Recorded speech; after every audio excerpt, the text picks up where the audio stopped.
cherish all the time you spend, you tuned in to.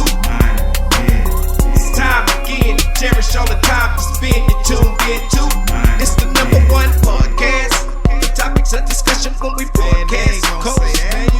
So all them artificial man jokes, we do it natural from the concrete to a public standpoint. Real, wherever you're from, life is coexisting, but to know the real, you just gotta listen. Wherever you're from, life is coexisting, but to know the real. What's up, everybody, and welcome to the 52 Scott Podcast. I'm your host, K Money, and in the building with me, my co-host Slash, Freddie G, and Comedian 96. Collectively, we are the Mind of Men.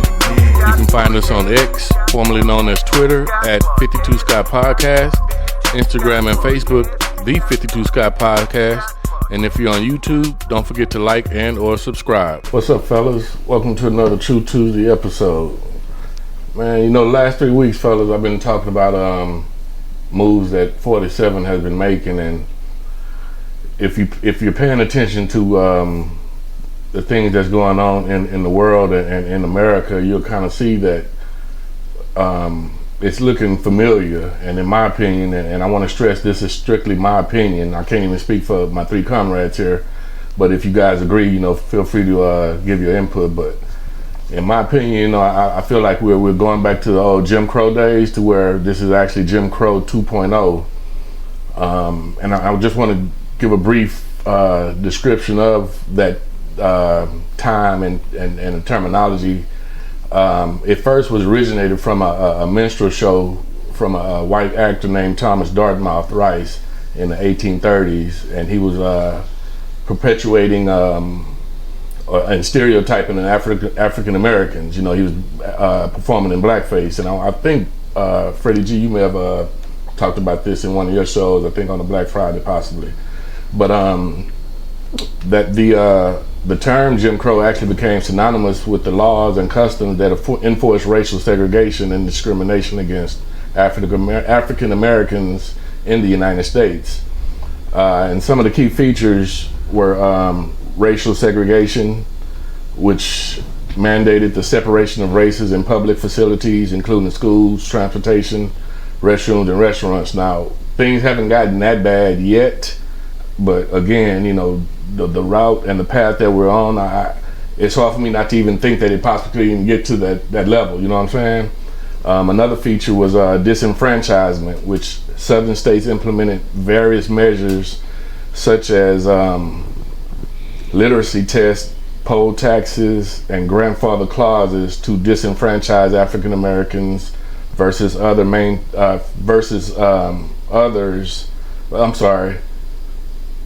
to disenfranchise African American voters and maintain white supremacy and political power. Now, we can kind of see that's happening before our very eyes. Do you guys agree? Mm-hmm. Yeah. You know, yeah. Okay. And last one I wanted to speak on was the social and economic disadvantages, which institutionalized economic, educational, and social disadvantages for African Americans, relegating them to second-class citizens and limiting their opportunities for advancement.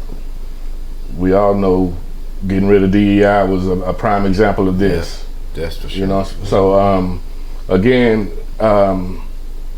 in my opinion, man, it's just this is just upgraded version of the Jim Crow laws, but they're falling back to the old ways slowly but surely. Now, one thing that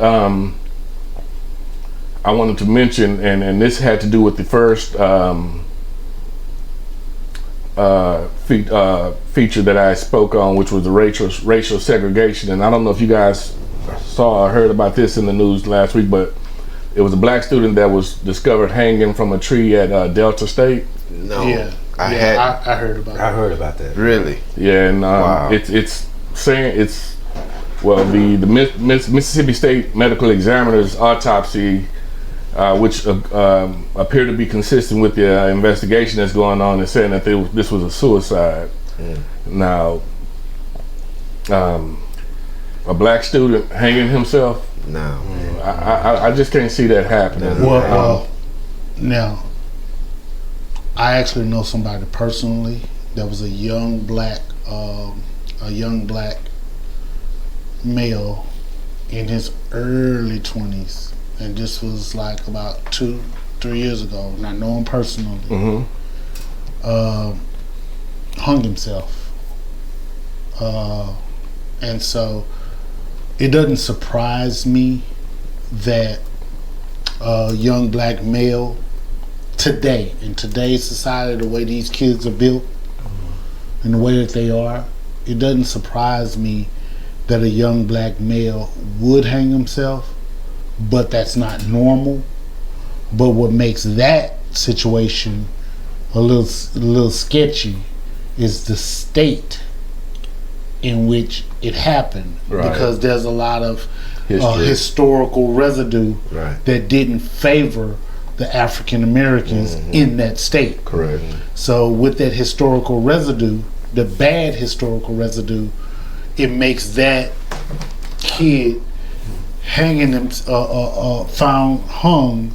It make you wonder, like, wait a minute, hold on now. This is a state that's known for hanging. And truth be told, that was my initial thought, you know, and still is. But you made a valid point, you know. And the historical residue part of the historical residue that you're speaking on, I'm sure is the Emmett Till. The school, Delta State, just happened to be 50 miles from the Tallahatchie River, which is where Emmett Till was found murdered. Right. So again, you know, me knowing that little tidbit information automatically, you know, it's a trigger. Right, and not thinking that, you know, hey, knowing what we went through so many years ago with lynchings, why would we not saying that, you know, there's a perfect choice to kill yourself, but I don't see a black person doing that. That's just, again, my opinion. But Freddie G, you did make a valid point. With that history, as you were saying, it shows that, you know, history compels us to take this with the utmost seriousness. So, regardless of whether it was a suicide attempt or was it some foul play, you know, it definitely should be taken on a serious note. In my opinion, any death should be taken, you know, seriously.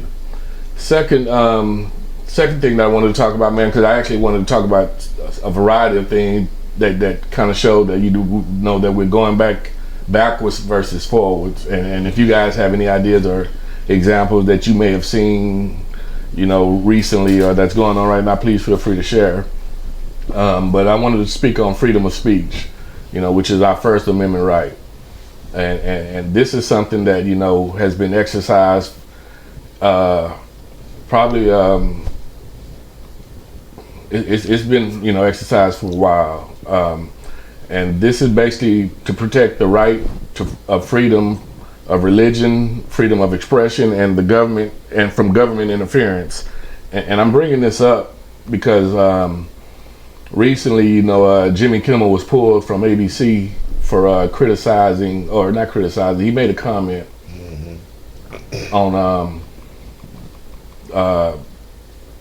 Charlie Kirk's fatal shooting, and I don't know if you guys saw the video where he was just kind of throwing slugs at Trump, which he does every show. Right. You know, I don't know if you guys watch Jimmy Kimmel Live, but in his monologue, he's always, you know, poking at Trump. Anything, but Jimmy Kimmel will go with anything that doesn't make sense. You know, he makes sense to me. Some of the stuff he say be actually. No, like, he makes a hell of a lot of sense, and it be facts. Unlike, you know, 47 and the person that Jimmy Kimmel was spoke about, but in the video he was just basically saying how, you know, when the news of Kirk's shooting came of public, how Trump had responded to it basically, and how much it affected him and impacted him. And Trump, I don't even really think he said a full sentence about this guy, and he quickly switched the subject on something else that was I think some type of construction or some trucks that the White House was getting. So it just showed that, you know, he it's almost like he didn't care. Exactly. And care as much as he claims to care. Exactly. Right. So in my opinion, again, is this enough to be pulled suspended? So, in my opinion, no, I don't think so. And here's something that's missed. So, prior to Jimmy Kimmel actually being pulled, his show being pulled indefinite, right? Right. He did go and he made a heartfelt post. Not as it a post before he even knew his show was going to be pulled about the shooting, and the post it was positive. Hey, prayers goes out to the family. Yeah, sympathetic post, right? And he wasn't like attacking or none of that. Right? He wasn't attacking or nothing like that. It was really, it was tasteful. And this was a post made on social media? Yeah. Okay. Yeah. And so then, of course, he do what he do as far as make his jokes or whatever, but that's what he's known for. So I don't think that he should have been pulled, but I also believe it's some underlying things that's deeper than just that. Here's what I mean by that. We know that the network is under the umbrella of Disney. Right. And from my understanding, there's an issue. There was some kind of issue with Trump and Disney and suing and all of this stuff that doesn't have anything to do with Kimball or none of that. But I guess that I think that that's all some underlying stuff that's there. And so now here's the perfect opportunity for Trump to say, in so many words, through a puppet of his, get them off the air and attack others who may be saying this, spewing what they call rhetoric, right? And so I will say this in regards to that, I think it's more than just what we're seeing on the surface as far as the freedom of speech. And I know it's not just in regards to this most recent incident where Charlie Kirk is concerned. Like I say, Jimmy Kimmel has been known to even poke at Trump. But I don't even think it's that, because if that's the case, he what has happened with Jimmy Kimmel should have happened years ago, if that's the case, or I a long agree, time ago. but I think the way 47 is moving, I think this was like the final straw in his eyes. And so and he's making these power moves, just like we spoke on several weeks ago in the move that he made where Texas was concerned. Being that puppet master and reaching out to these people that are intimidated by his power. In my opinion, I feel like I have to keep saying that. No. They're intimidated by his power, so he's I don't want to say demanding, that they make these type of moves. Yeah, he's dictating. Pretty much. He's dictating. In a nutshell. So let me say this in regards to freedom of speech. First of all, you got the First Amendment, freedom of speech, but we have never, when I say we, I'm talking about us as a country. Really, truthfully, we've never really, truly had freedom of speech. Let me give you an example. Yeah, please. Yeah, let me give you an example. If we had freedom of speech, go to the airport and say, "I got a bomb," and see what the fuck happened to you. Something. Let's So see what the fuck happened to you. So is your speech free? No, there's consequences to the things that you say. Like now, if you notice, we on YouTube with certain words you can say now, but we supposed to have freedom of speech, but you can't say certain stuff now. You can't say killed anymore, the death. You gotta say unalive. You just said it. Yeah. Well, I gotta give you the alternative word and say it about unalive, and that's the point I'm trying to make. You can't say it no more. You gotta say unalive. You gotta.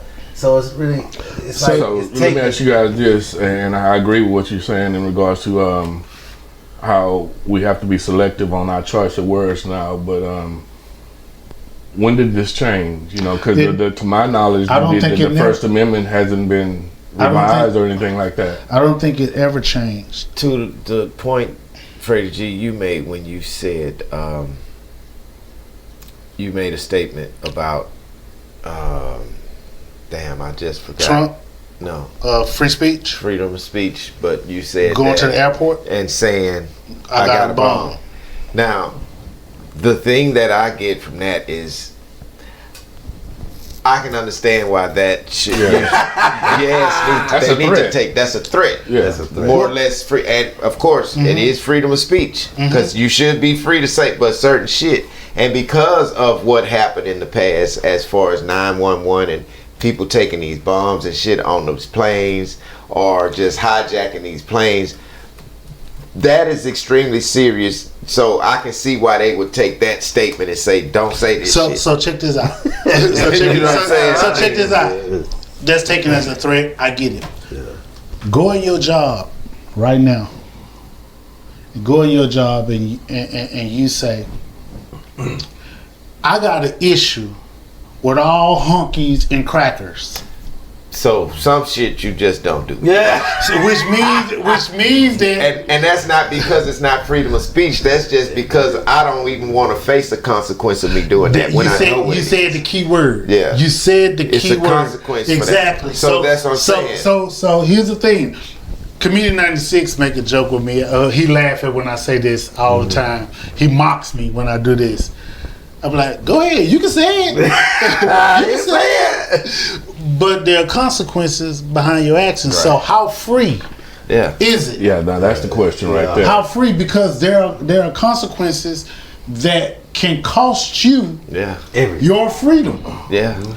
There are consequences that can cause you to be unalive. Yeah. So you just can't go and say everything. Well, now the way the world is, it can't be freedom of speech because now people don't have the common courtesy to not say nothing stupid. Everybody now, every time you turn around, everywhere you go, people saying stupid shit. So right now, we need to have some sort of, you can't say this shit because motherfuckers is going crazy with the shit that they doing. And so to answer to K Money's question, when did it change? And I said, it's always been here. In school, when we were kids in school, there's certain things we couldn't say. Well, I mean, we couldn't cuss. Exactly.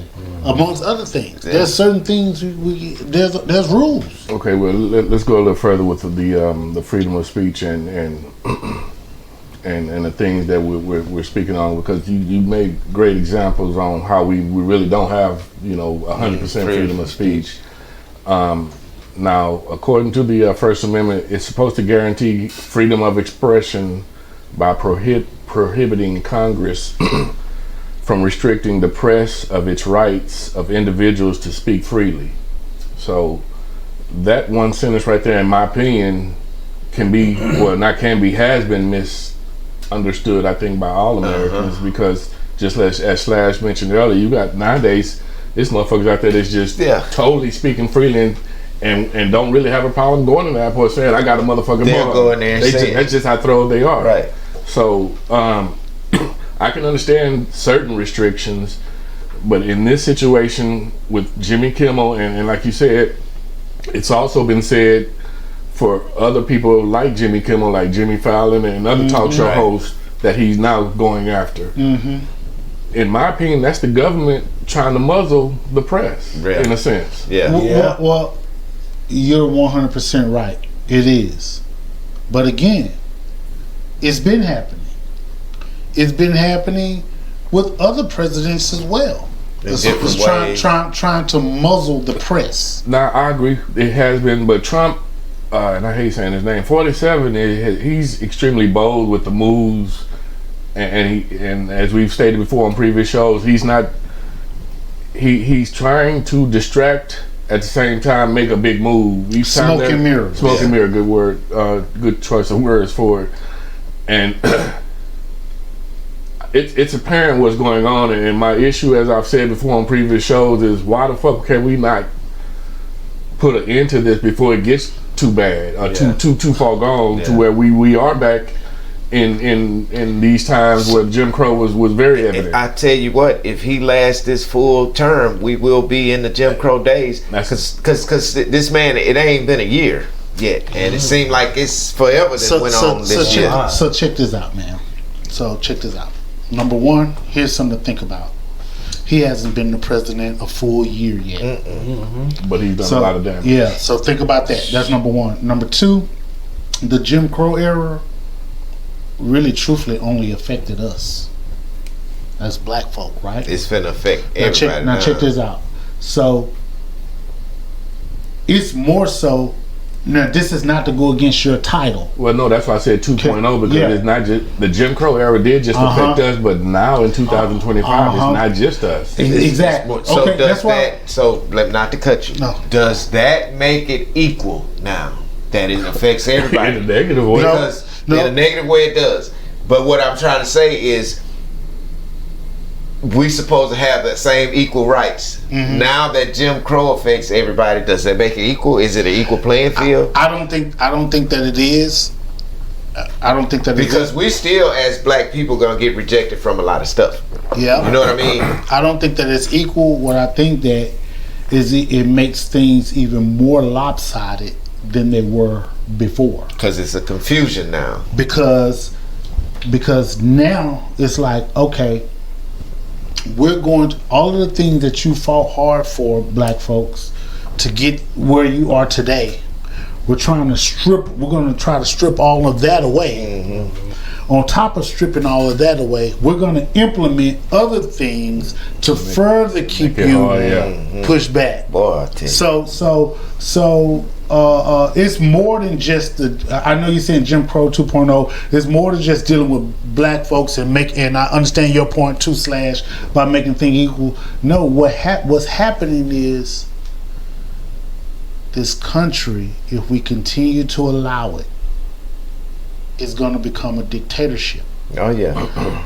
Now you look at countries like North Korea, you look at Russia, and you look at other countries to where they're under dictatorship.